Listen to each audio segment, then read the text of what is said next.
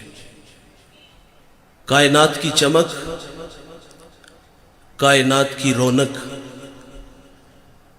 یہ سب محبت کے دم قدم سے ہے. نبی رحمت صلی اللہ علیہ وسلم فرماتے ہیں تم میں اچھا وہ ہے جس کا اخلاق اچھا ہے, اور وہ اچھا نہیں ہے جس کا اخلاق اچھا نہیں ہے. حضور کی خدمت میں ایک خاتون کا تذکرہ کیا گیا کہ بندہ نواز صوم و صلات کی پابند ہے, لیکن اس کے رویے سے اس کا ہمسایہ اذیت میں ہے. تو فرمایا وہ عورت جہنمی ہے. آقا فرماتے ہیں گھر خریدنے سے پہلے ہمسایہ اور سفر کرنے سے پہلے ہم سفر دیکھ لیا کرو. اور حضرت علی رضی اللہ تعالیٰ عنہ کا قول ہے, آپ فرماتے ہیں 5 چیزیں سعادت مندی کی نشانیاں ہیں. بیوی موافق ہو, بھائی متقی ہو, بیٹے نیک ہوں, اور ان میں ایک فرمایا کہ اس کے پڑوسی اچھے ہوں, اور 5واں فرمایا کہ اس کا رزق اس کے اپنے شہر میں ہو. ہمسایہ دیوار کا ہے یا سرحد کا؟ اگر ہمسائے اچھے میسر نہ آئے تو زندگی عذاب ہو جاتی ہے,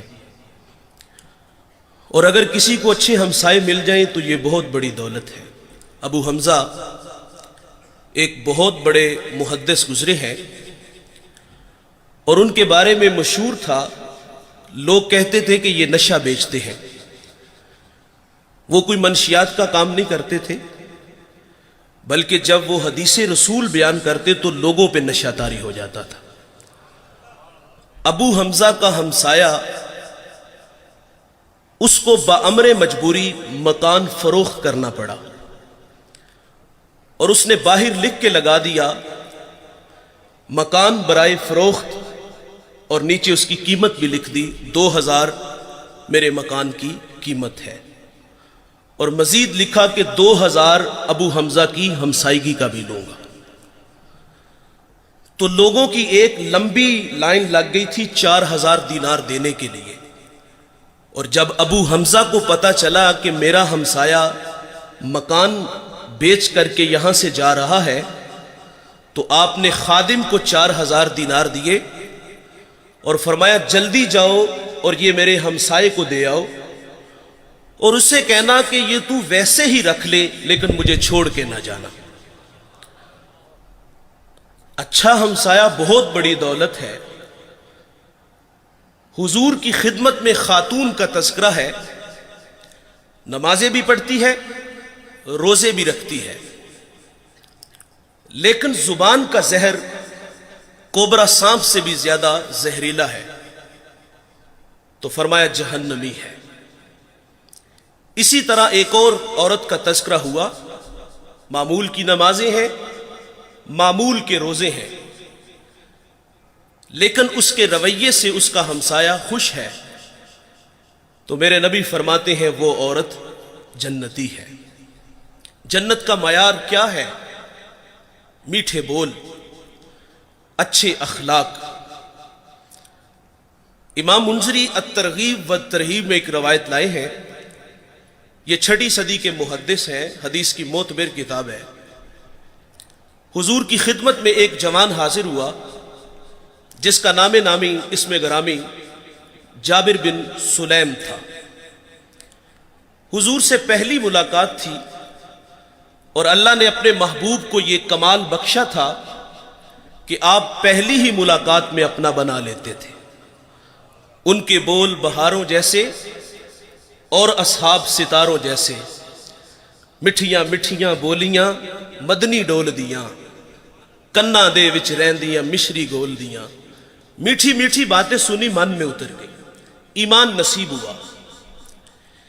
جانے لگے تو حضور سے عرض کرتے ہیں آقا میرے دامن میں کچھ حکمت کے موتی ڈال دیجئے۔ جو ابھی ابھی ایمان لایا ہے اس کو حضور نبی رحمت صلی اللہ علیہ وسلم نے پہلی نصیحت کیا فرمائی؟ نماز پڑھا کرو، روزے رکھو، حج کے لیے نکلو، مال کے نصاب ہو تو زکات دو۔ جو ابھی ابھی ایمان لایا ہے اس کو سب سے پہلی نصیحت یہ ارشاد فرمائی، لا تسبن احدا، فرمایا جابر کسی کو گالی نہ دینا، اس کو اخلاق سکھائے۔ اور آپ فرماتے پھر میں نے ساری زندگی کسی جانور کو بھی گالی نہیں دی۔ ہمارے بچے بولنا سیکھتے ہیں تو گالیاں سیکھتے ہیں۔ ہمارے گھر کا ماحول ایسا ہے، والد بچوں کو گالیاں دیتا ہے، اور وہ بچپن میں سیکھی گالیاں کل بڑے ہو کر وہ والد کو بھی گالی دیتا ہے۔ فرمایا کسی کو گالی نہ دینا، اور میرے نبی کا فرمان ہے مرغے کو گالی نہ دو۔ کیوں؟ فرمایا اس لیے کہ وہ تمہیں نماز کے لیے اٹھاتا ہے۔ یہاں رک کر کے ایک جملہ عرض کروں گا، فرمایا مرغے کو گالی نہ دو، وہ تمہیں نماز کے لیے اٹھاتا ہے۔ آج لوگ علماء کو گالیاں دیتے ہیں، جو لوگوں کو دین سکھاتے ہیں، جنہیں استنجا کرنے کا بھی پتہ نہیں نہ ہوتا، جو منہ میں آتا ہے وہ کہہ دیتا ہے۔ فرمایا پسو کو بھی گالی نہ دو۔ تعلیم تو یہ ہے کہ کسی پر لعنت بھی نہ کرو۔ سیدنا صدیق اکبر رضی اللہ تعالیٰ عنہ فرماتے ہیں ایک دن مجھے غلام پہ غصہ آ گیا اور میں نے اس پہ لعنت کر دی، تو نبی رحمت صلی اللہ علیہ وسلم فرماتے لعینا وصدیقینا کلا ورب الکعبہ، صدیق بھی ہو اور لعنت بھی کرے، رب کعبہ کی قسم ایسا ہرگز نہیں ہو سکتا۔ تو آپ جی میں شرمسار ہوئے اور اس غلام کو آپ نے کفارے کے طور پہ آزاد کر دیا۔ جابر کو حضور نے پہلی نصیحت فرمائی کہ کسی کو گالی نہ دینا۔ دوسری نصیحت فرمائی کہ جابر نیکی کو حقیر نہ جاننا۔ ہم لوگ گزر جاتے ہیں اس خیال سے کہ بھلا اس کا اجر کیا ہوگا۔ رحمت حق بہانہ می جوید، اللہ کی رحمت بندے کو بخشنے کے بہانے ڈھونڈتی ہے۔ ایک بہت بڑے محدث دنیا سے گئے، کسی کو خواب میں ملے تو پوچھا سنائے صاحب کیسے ہیں؟ کہا جنت کا باغ ہے قبر، آسودہ ہوں۔ تو اس نے عرض کی کہ آپ کا کون سا عمل آپ کی بخشش کا سبب بنا؟ تو کہا ایک چھوٹا سا عمل۔ کہا وہ کیا؟ انہوں نے بتایا کہ میں ایک دفعہ حدیث لکھنے بیٹھا، سیاہی میں قلم ڈبویا، باہر نکالا، لکھنے لگا کہ اس پہ ایک مکھی آ کے بیٹھ گئی۔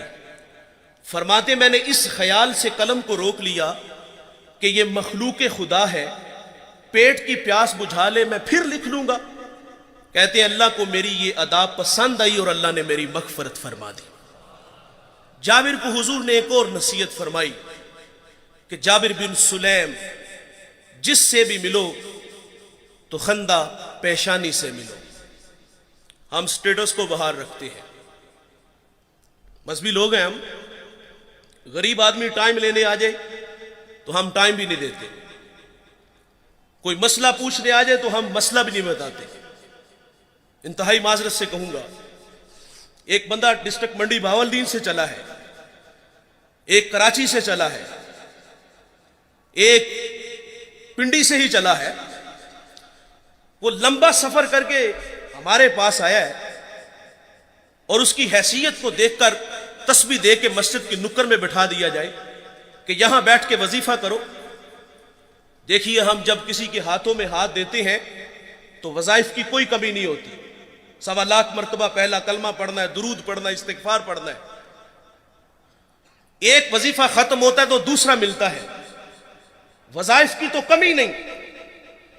وہ تو کوئی کندھا تلاش کرنے آیا تھا کہ جہاں سر رکھ کے وہ روئے، وہ من کا کوئی دکھڑا کہنے آیا تھا، لیکن اس کو نظر انداز کیوں کیا گیا کہ اس کے پاس صرف آنے جانے کا کرایہ ہے۔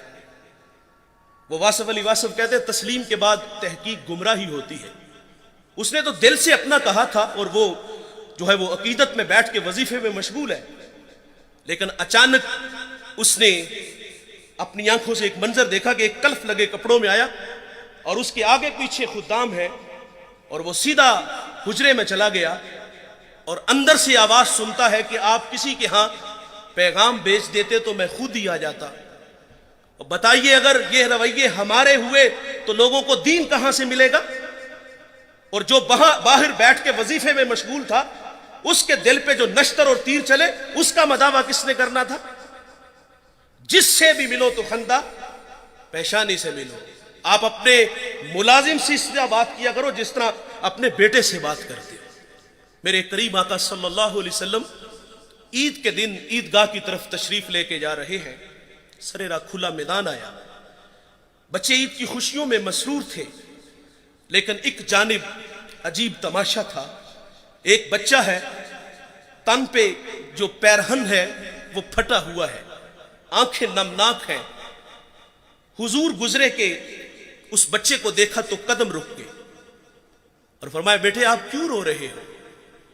شاید کہ وہ حضور کو پہچان نہ سکا۔ عرض کرتا ہے کہ فلاں غزوے میں میرے والد حضور کے ساتھ تھے کہ شہید ہو گئے، میں یتیم ہو گیا، ماں بیوہ ہو گئی، ماں نے دوسرا نکاح کر لیا، ستیلے باپ نے میرے مال پہ قبضہ کر لیا اور مجھے دھکے دے کے گھر سے نکال دیا۔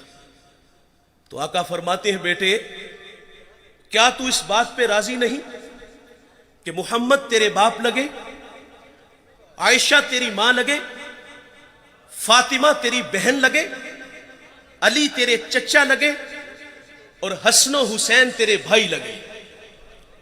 وہ بچہ کہتا ہے اگر یہ سارے رشتے میرے ہیں تو مجھے اور چاہیے بھی کیا؟ حضور عیدگاہ نہیں گئے، اس بیٹے کو لیا، گھر تشریف لے آئی، اس کو کھانا دیا، لباس دیا، پھر انگلی تھامی اور عیدگاہ کی طرف تشریف لائے۔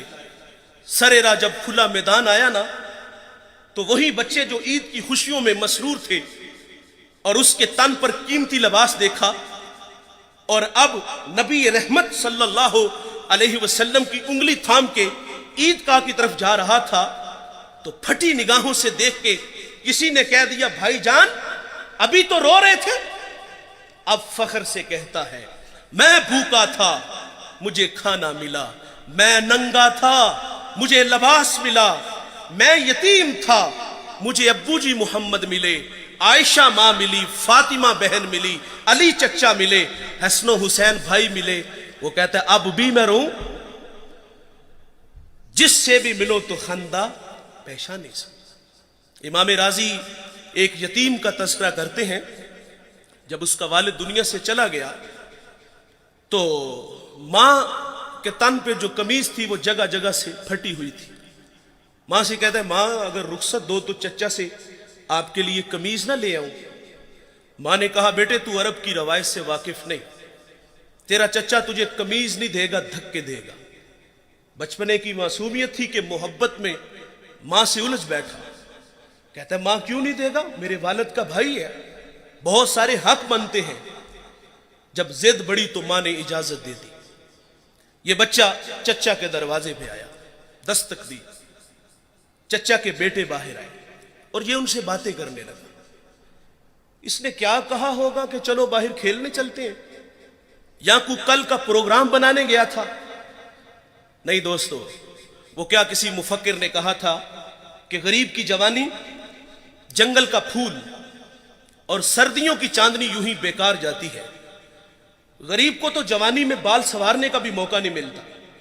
یقیناً اس نے کہا ہوگا کہ تمہاری چچی کے تن پہ جو قمیض ہے وہ جگہ جگہ سے پھٹی ہوئی ہے، اور میں سوالی بن کے تمہارے دروازے پر آیا ہوں۔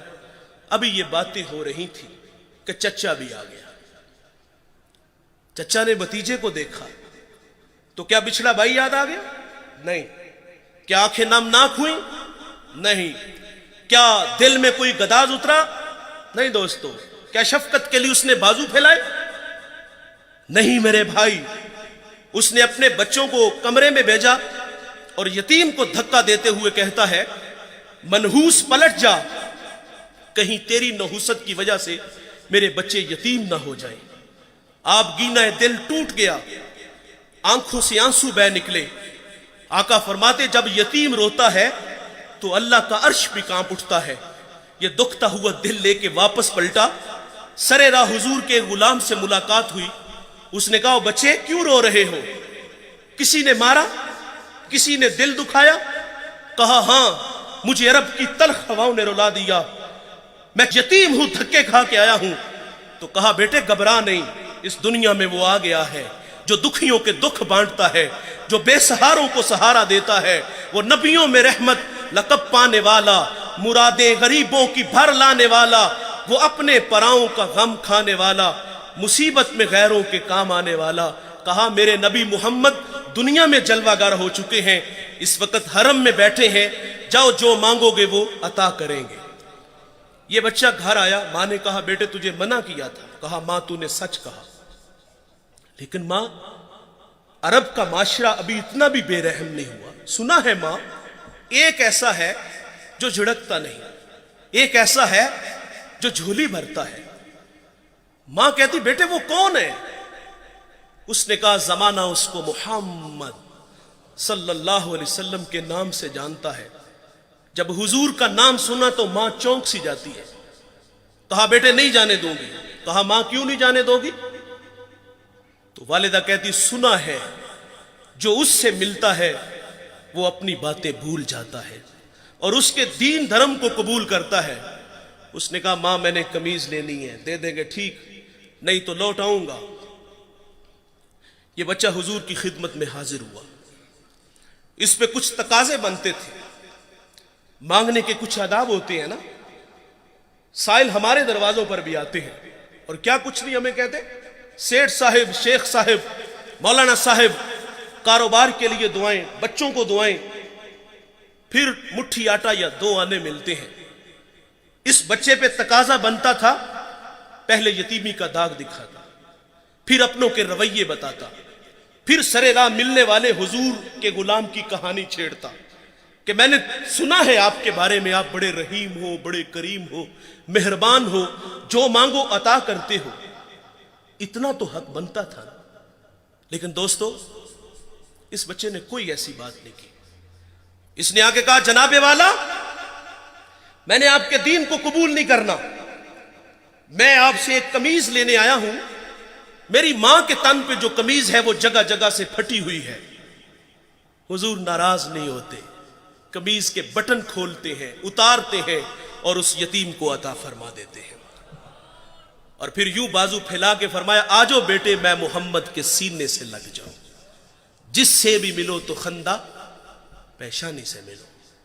جابر بن سلیم رضی اللہ تعالیٰ عنہ فرماتے ہیں حضور نے مجھے ایک اور نصیحت ارشاد فرمائی۔ جابر بن سلیم، کسی کو شرمندہ نہ کرنا، یہ بھی اخلاق سے گری ہوئی بات ہے، اور ہم قدم قدم پہ کرتے ہیں۔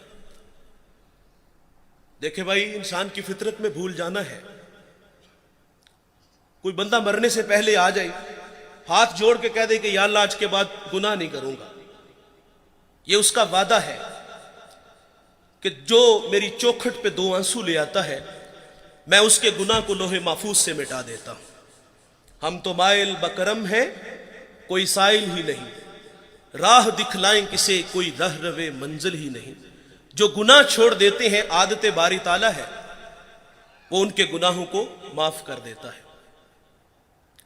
بنی اسرائیل میں ایک جوان تھا جس کا نام کفل ہے۔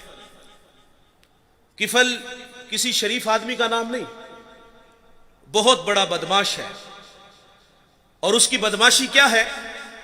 وہ غریبوں کی بیٹیوں کو لوٹتا تھا۔ ایک دفعہ اس نے 60 دینار میں کسی مجبور بیٹی کو خریدا، خلوت میں اس کے پاس گیا، دیکھا تو وہ رو رہی تھی۔ کفل سمجھتا تھا کہ میرے پہلو میں آنے والی ہر بیٹی بے غیرت ہوتی ہے، لیکن یہاں برستے آنسو دیکھے تو قدم رک گئے۔ سوال کرتے کہ کیوں رو رہی ہو؟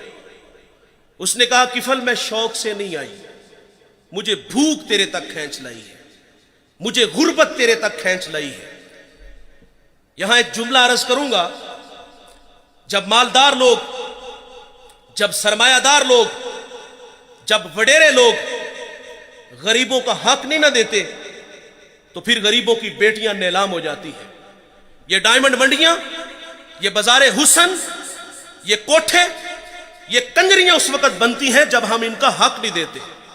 آج فخر ہے کہ بہت بڑے جگیردار ہیں، بہت بڑے زمیندار ہیں، تجوریاں خزانوں سے بھری ہوئی ہیں، اور ان کے ہم نے منہ بھی کھولے ہیں، پیسہ پانی کی طرح بہاتے ہیں، معاشرے میں ہم دریا دل مشہور ہیں، لیکن دولت کہاں لٹاتے ہیں؟ جہاں نفس کو حظ ملتا ہے۔ میں ایک دیہاتی ہوں، ہمارے دیہاتوں میں میلے ٹھیلے کا ماحول ہوتا ہے۔ کتوں کی لڑائی آئی تو 50,000 وہاں دے دیا، کرکٹ میچ آیا تو 1 لاکھ کا انعام وہاں دے دیا۔ جہاں نفس کو حظ ملا ہم نے دولت کا منہ وہاں کھولا، اور جہاں دولت لٹانے سے رب راضی ہوتا ہے، اس کی رحمتیں برستی ہیں، وہاں غفلت کی پٹی۔ وہ کیا کسی شاعر نے کہا تھا کہ دیکھا ہے میں نے شہر میں کوڑے کے ڈھیر پر 2 بچے لڑ رہے تھے فقط ایک بیر پر، فصلوں کو کاٹتے کچھ ٹوٹی چوڑیاں، کچھ بک گئی ہیں دوستو گندم کے سیر پر، اور گندم امیر شہر کی ہوتی رہی خراب، بیٹی مگر غریب کی فاقوں سے مر گئی۔ اور محسن نقوی کہتا ہے محسن یہ غریب لوگ بھی تنکوں کا ڈھیر ہوا کرتے ہیں، کبھی پانی میں بہ گئے تو کبھی ملبے میں دب گئے۔ اور اللہ نے آپ کو دولت سے نوازا ہے، دولت وہاں دو جہاں دولت لٹانے سے رب راضی ہوتا ہے، اس کی رحمتیں برستی ہیں۔ ہمارے گجرانوالہ دھلا چوک پہ ایک بوڑھا دن دہاڑے آٹے کا تھیلا اٹھا کے دوڑ لگاتا ہے، نحیف تھا، 2 قدم چلا کے لوگوں نے پکڑا اور خوب زد و کوب کیا، اور بعد میں سوال کیا کہ بوڑھے یہ جرت کیوں کی؟ تو وہ بوڑھا رونے لگا۔ وہ کہتا ہے 1 ہفتہ ہو گیا مجھے اس چوک میں آ کے کھڑا ہوتا ہوں مزدوری کے لیے، اور مجھے بوڑھا سمجھ کے لوگ چھوڑ کے چلے جاتے ہیں۔ ہفتہ ہو گیا بچے بھوک سے مر رہے ہیں، آج ان کی بھوک دیکھی نہیں گئی تو چوری پہ جو ہے وہ آمادہ ہوا، اور دولت یہاں لٹاؤ۔ یہ نوائے وقت میں ایک خبر چھپی تھی، کمالیہ کی بیٹی وہ شادی کے قابل تھی، ایک رشتہ ملا، ادھر سے بارات آ رہی ہے، ادھر بیٹی والے تیاریوں میں تھے۔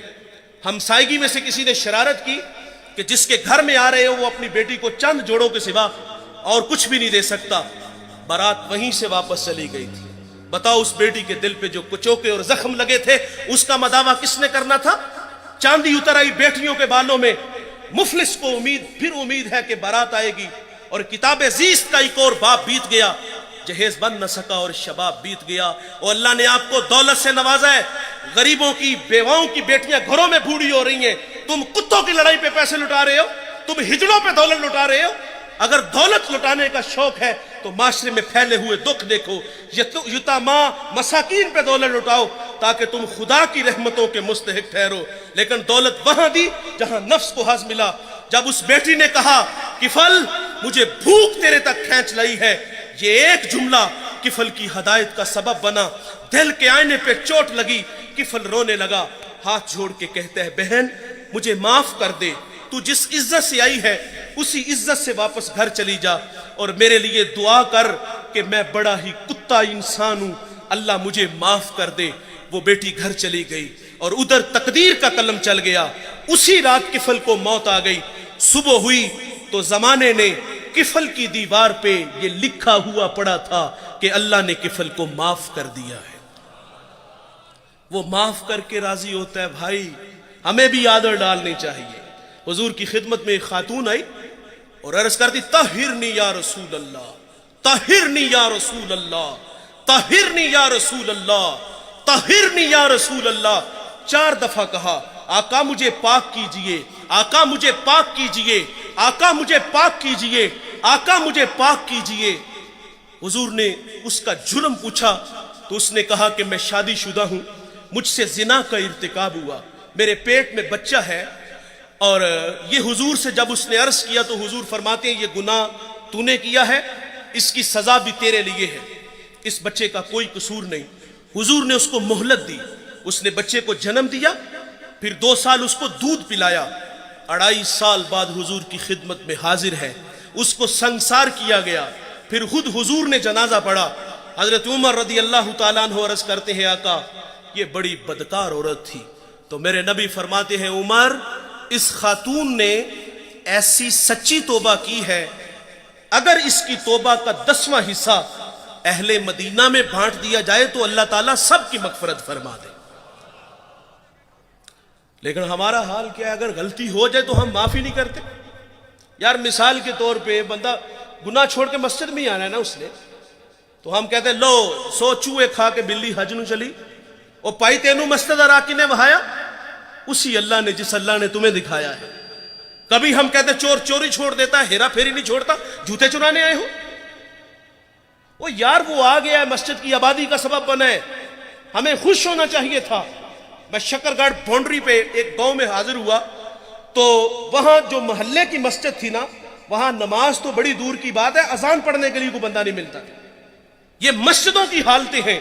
اقبال جب اندلس گیا، قرطبہ مسجد جس کے 1400 ستون ہیں، اسے اجڑا دیکھا تو اقبال وہاں پھوٹ پھوٹ کے رویا تھا کہ رو رہی ہے آج ایک ٹوٹی ہوئی مینا اسے، کل تلک جس ساکی کے گردش میں پیمانے رہے، خیر تو ساکی سہی مگر پلائے گا کسے، اب نہ میں کش باقی رہے نہ میں خانے رہے۔ اقبال کہتا ہے واعظ قوم کی وہ پختہ خیالی نہ رہی، برق طبعی نہ رہی، شعلہ مکالی نہ رہی، رہ گئی رسم اذاں روح بلالی نہ رہی، فلسفہ رہ گیا تلقین غزالی نہ رہی، اور مسجد مرثیہ خواہ ہے کہ نمازی نہ رہے، یعنی صاحب اوصاف وہ حجازی نہ رہے۔ اللہ کے گھر تو ویران ہے، اگر کسی کی پیشانی میں سجدوں کا نور ٹپک رہا ہے، وہ اللہ کے گھر میں حاضر ہے، ہمیں تو خوش ہونا چاہیے تھا، لیکن ہم شرمندہ کرتے ہیں۔ جب اللہ معاف کر دیتا ہے تو ہمیں بھی عادت ڈالنی چاہیے۔ علامہ سعدی لکھتے ہیں، شارح مسلم مفسر قرآن، ایک بوڑھے کا تذکرہ کرتے، وہ ہر سال حج کے لیے جاتا تھا۔ ایک دفعہ کسی نوجوان کو ان کے ساتھ جانے کا اتفاق ہوا، اللہ کے گھر میں پہنچے تو بوڑھے نے لبیک کہا، ہاتف سے آواز آئی لا لبیک، کہ بوڑھے تیرا کوئی حج نہیں۔ جو ساتھ نوجوان تھا وہ چونک سا گیا، اس نے کہا بابا جی آواز نہیں سنی؟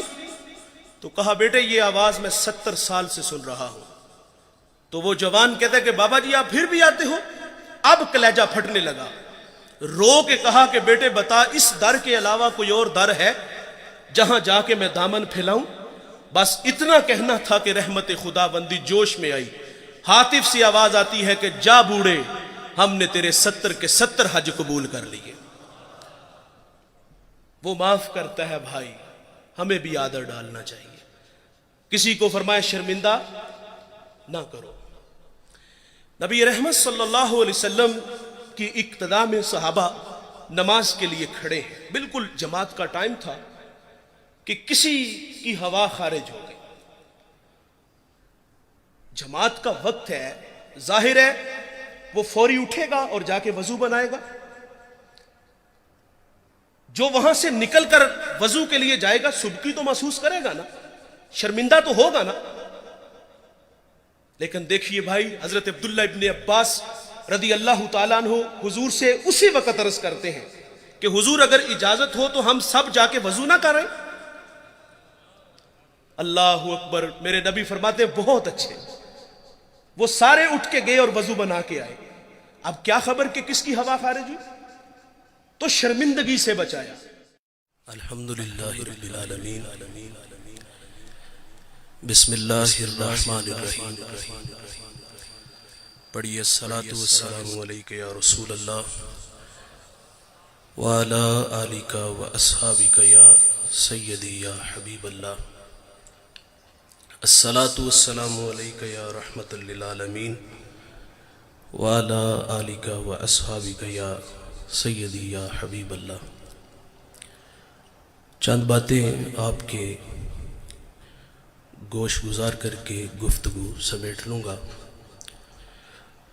دعا ہے اللہ حق بیان کرنے کی توفیق عطا فرمائے، اور قابل عمل باتوں پر ہم سب کو عمل کر کے زندگی کی راہوں کو درست کرنے کی توفیق عطا فرمائے۔ ارشاد باری تعالیٰ ہے وَلَوْ كُنْتَ فَظًّا غَلِيظَ الْقَلْبِ لَانفَضُّوا مِنْ حَوْلِكَ، فرمایا محبوب اگر آپ کا دل سخت اور مزاج تند ہوتا تو یہ لوگ آپ کے گرد کبھی بھی نہ بیٹھتے۔ جب غزوہ خیبر ہوا تو کچھ لوگ پلٹ گئے، دوبارہ حضور کی خدمت میں حاضر ہوتے ہیں تو آپ صلی اللہ علیہ وسلم عفو درگزر سے کام لیتے ہیں۔ حاضرین مجلس، دین محبت سے پھیلا ہے، دین حسن اخلاق سے پھیلا ہے۔ ایک ہندو شاعر کہتا ہے یہ لڑتے قبائل کو کس نے بتایا، محبت نہیں ہے تو کچھ بھی نہیں ہے۔ کائنات کی چمک، کائنات کی رونق، یہ سب محبت کے دم قدم سے ہے۔ نبی رحمت صلی اللہ علیہ وسلم فرماتے ہیں تم میں اچھا وہ ہے جس کا اخلاق اچھا ہے، اور وہ اچھا نہیں ہے جس کا اخلاق اچھا نہیں ہے۔ حضور کی خدمت میں ایک خاتون کا تذکرہ کیا گیا کہ بندہ نواز صوم و صلات کی پابند ہے، لیکن اس کے رویے سے اس کا ہمسایہ اذیت میں ہے، تو فرمایا وہ عورت جہنمی ہے۔ آقا فرماتے ہیں گھر خریدنے سے پہلے ہمسایہ اور سفر کرنے سے پہلے ہم سفر دیکھ لیا کرو۔ اور حضرت علی رضی اللہ تعالیٰ عنہ کا قول ہے، آپ فرماتے ہیں 5 چیزیں سعادت مندی کی نشانیاں ہیں، بیوی موافق ہو، بھائی متقی ہو، بیٹے نیک ہوں، اور ان میں ایک فرمایا کہ اس کے پڑوسی اچھے ہوں، اور پانچواں فرمایا کہ اس کا رزق اس کے اپنے شہر میں ہو۔ ہمسایہ دیوار کا ہے یا سرحد کا، اگر ہمسائے اچھے میسر نہ آئے تو زندگی عذاب ہو جاتی ہے، اور اگر کسی کو اچھے ہمسائے مل جائیں تو یہ بہت بڑی دولت ہے۔ ابو حمزہ ایک بہت بڑے محدث گزرے ہیں، اور ان کے بارے میں مشہور تھا، لوگ کہتے تھے کہ یہ نشہ بیچتے ہیں۔ وہ کوئی منشیات کا کام نہیں کرتے تھے، بلکہ جب وہ حدیث رسول بیان کرتے تو لوگوں پہ نشہ طاری ہو جاتا تھا۔ ابو حمزہ کا ہمسایہ اس کو بامر مجبوری مکان فروخت کرنا پڑا، اور اس نے باہر لکھ کے لگا دیا مکان برائے فروخت، اور نیچے اس کی قیمت بھی لکھ دی، 2000 میرے مکان کی قیمت ہے، اور مزید لکھا کہ 2000 ابو حمزہ کی ہمسائیگی کا بھی لوں گا۔ تو لوگوں کی ایک لمبی لائن لگ گئی تھی 4000 دینار دینے کے لیے، اور جب ابو حمزہ کو پتا چلا کہ میرا ہمسایہ مکان بیچ کر کے یہاں سے جا رہا ہے، تو آپ نے خادم کو 4000 دینار دیے اور فرمایا جلدی جاؤ اور یہ میرے ہمسائے کو دے آؤ، اور اسے کہنا کہ یہ تو ویسے ہی رکھ لے لیکن مجھے چھوڑ کے نہ جانا۔ اچھا ہمسایہ بہت بڑی دولت ہے۔ حضور کی خدمت میں خاتون کا تذکرہ ہے، نمازیں بھی پڑھتی ہے، روزے بھی رکھتی ہے، لیکن زبان کا زہر کوبرا سانپ سے بھی زیادہ زہریلا ہے، تو فرمایا جہنمی ہے۔ اسی طرح ایک اور عورت کا تذکرہ ہوا، معمول کی نمازیں ہیں، معمول کے روزے ہیں، لیکن اس کے رویے سے اس کا ہمسایہ خوش ہے، تو میرے نبی فرماتے ہیں وہ عورت جنتی ہے۔ جنت کا معیار کیا ہے؟ میٹھے بول، اچھے اخلاق۔ امام منذری الترغیب والترہیب میں ایک روایت لائے ہیں، یہ 6 صدی کے محدث ہیں، حدیث کی معتبر کتاب ہے۔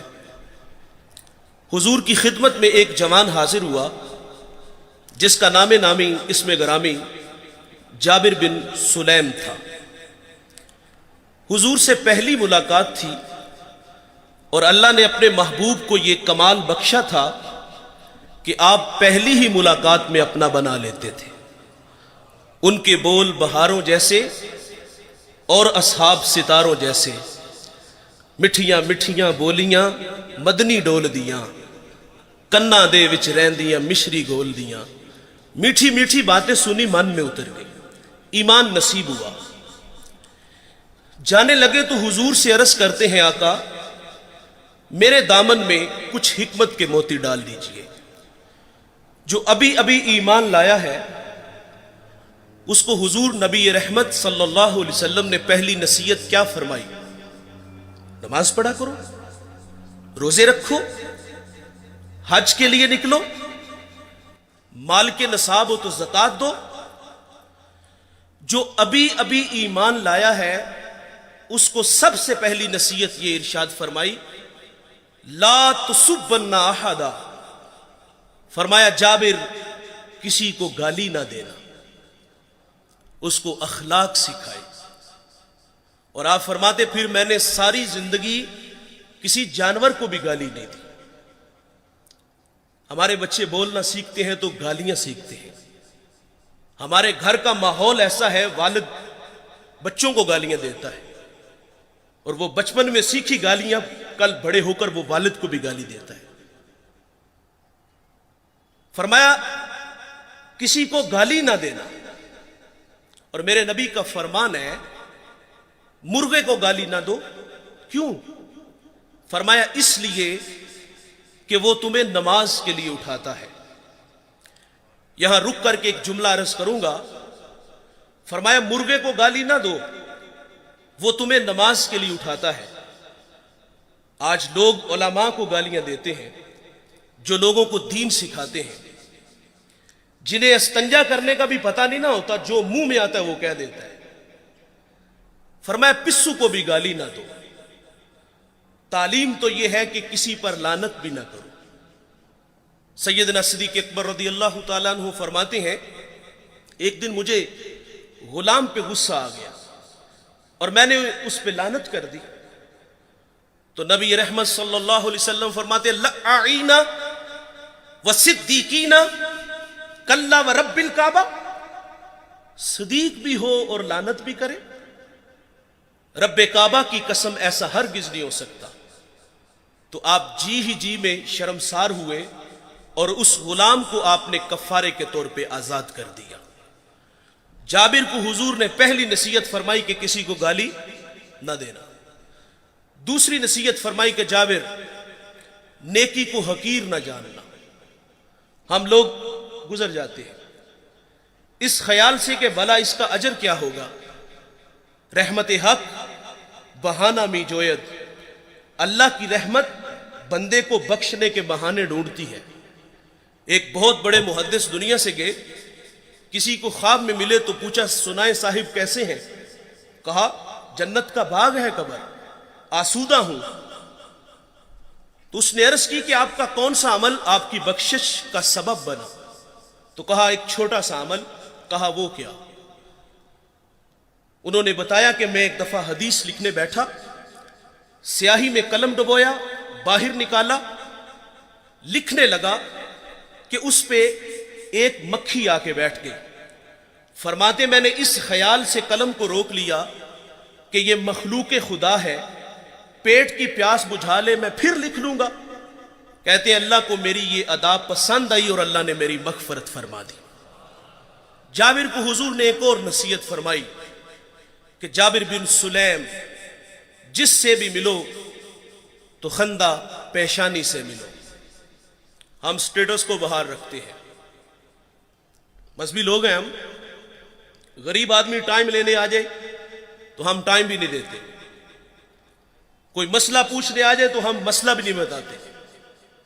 انتہائی معذرت سے کہوں گا، ایک بندہ ڈسٹرکٹ منڈی بہاولدین سے چلا ہے، ایک کراچی سے چلا ہے، ایک پنڈی سے ہی چلا ہے، وہ لمبا سفر کر کے ہمارے پاس آیا ہے اور اس کی حیثیت کو دیکھ کر تسبیح دے کے مسجد کی نکر میں بٹھا دیا جائے کہ یہاں بیٹھ کے وظیفہ کرو۔